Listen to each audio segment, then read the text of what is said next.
Ayan, isang mapagpalang umaga ulit mga kamarites. Tayo ay magluluto na at ako ay magluluto na.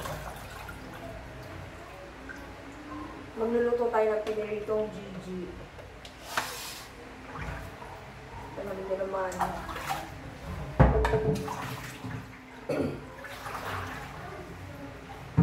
Gigi is my life. Kung napapansin nyo mga kamarites, puro ako isda, gulay, ganyan.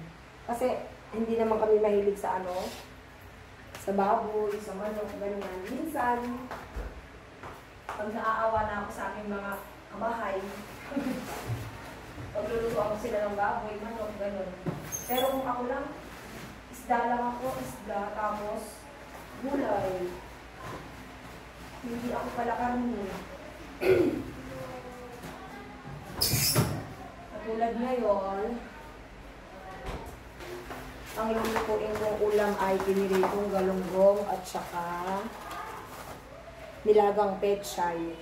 Ang sausawan ko namin, kamatis na may bagoong.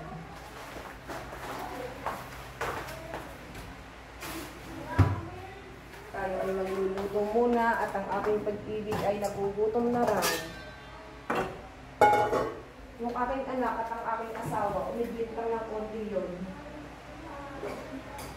Pag-gising gutom. Eh, hindi ako nagsaing kanina at gusto ko mainit yung rice na kakainin. Tsaka sandali lang naman magluto.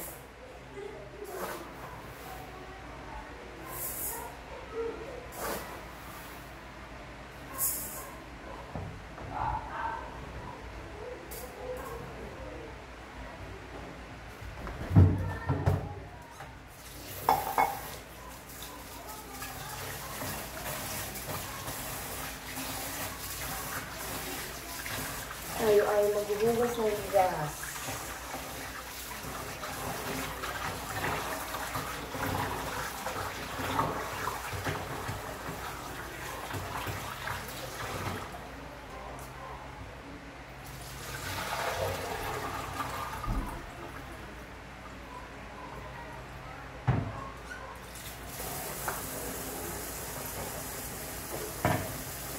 Ibabad muna natin yung ating pechay.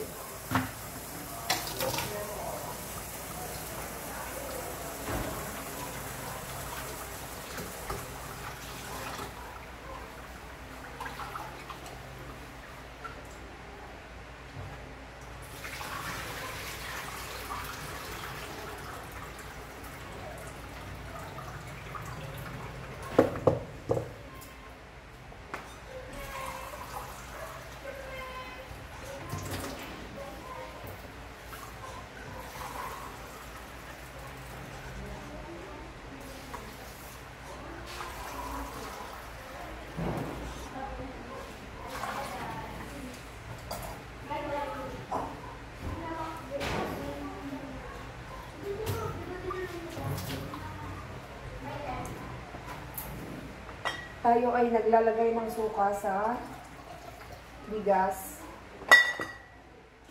para hindi agad mapanis.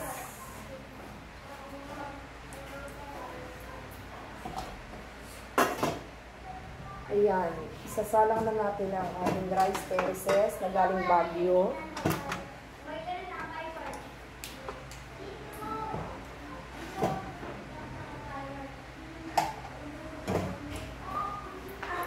At lagyan lang natin ng konting paminta, konting asin ang ating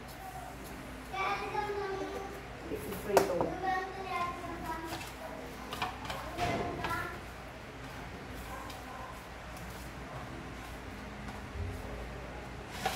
Pakasarap ng kain ko yan, guys.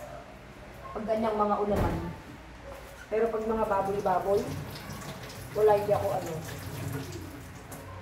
hindi ako happy. I'm not happy. Hugasan lang natin mabuti ang ating pechay.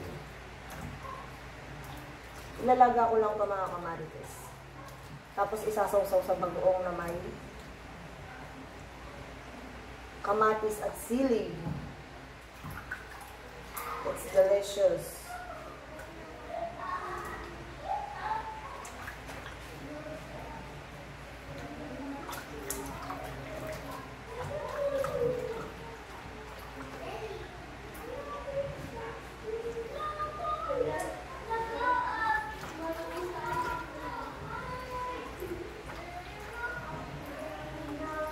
Hindi isa-isa ko to guys kasi ano, natatakot ako sa ukod.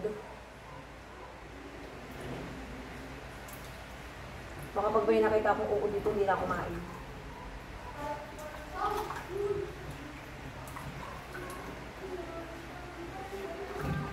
Yung kamatis pala guys, ipipirito ko din siya. Kasama nung Gigi. Yan, hugasan na natin siya ng mabuti. Then, ilalaga lang natin siya. Magpapakulo lang tayo ng konting tubig. Then, ilalagay natin yung repolyo. Ay, pechay pala, sorry. Pechay. Actually, meron pa kaming ulam dito, oh. Paksiw na bangus. Pero ayoko kasi niyan. Kaya, ako ay magpipirito ng Gigi. At maglalaga ng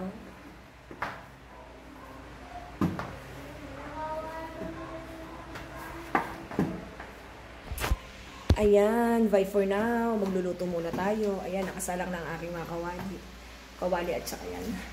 Naka-ready na rin ang ating ulam dito. Ang ating kanin ay nakasalang na. See you!